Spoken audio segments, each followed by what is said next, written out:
This is part 2 of my summary of creating learning-centered course outcomes from ACUE training.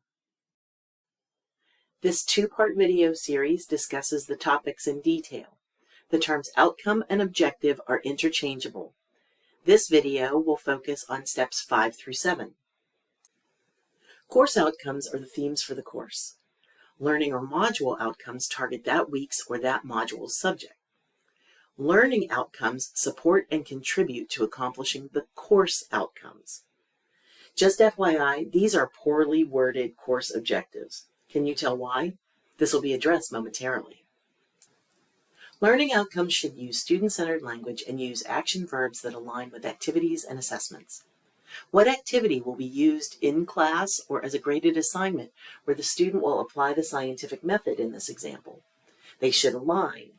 It could be an experiment using the method observed in class, possibly a lab report, a worksheet, or a discussion presenting a hypothesis requiring the use of the scientific method to support or disprove it. Maybe a test question to assess application. The learning or module outcome should be tied to a measurable action. Data from activities and assessments would determine if the learning objective was met. Review your learning outcomes. Are they meaningful? Do they answer these questions?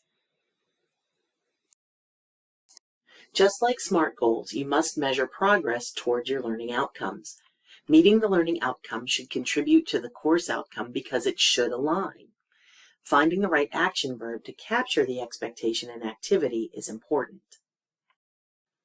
The previous video suggested an activity or assessment that addressed a necessary outcome revision. What activity would result in more DSC resource use other than just awareness using brochures, guest speakers, and visitations? The questions shown here can help you develop an activity or assessment that is both meaningful and measurable. Responses would reflect instruction and application. First, students need a foundation knowledge to scaffold into application. A measurable course outcome would be to require students to create a plan where they will use a wide variety of resources they've learned about to use throughout their educational journey. The plan would include 5 or more resources with explanation of personal use. This is measurable via participation or via assessment measures like rubrics and points. Remember this chart from earlier? This is where wording is essential. You cannot assure that students will understand, will learn, will think about, or will have an appreciation for something. These are potential revisions. In these examples, the wording revision reflects a more accurate way to assess that outcome. ACUE described the use of course maps, which serve as a roadmap for both instructors and students, ensuring that everyone understands the course objectives, content, and how it will be assessed. This is an example of the hierarchy from course objective to module objective to resources used to class activities to graded assignments. Within the course map are instructional materials. This is essential in meeting outcomes because it is the foundation of information the students will use to acquire and master skills. ACUE also emphasized the use of reflection as activities that can help measure and assess understanding, both on the part of the instructor and student. Instructors can review if needed, and students can self-assess learning. Exit tickets can be helpful to help students connect the lecture content to the learning outcomes and course outcomes, not just the topic of the day. It also gives them a chance to ask questions if necessary.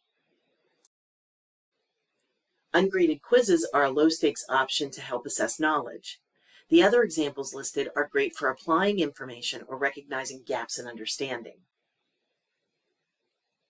Like reflection, any activity that engages the student with the information reinforces learning. Benefits also include motivation and purpose. It's important to help students with that process by starting with basics and building up, or scaffolding.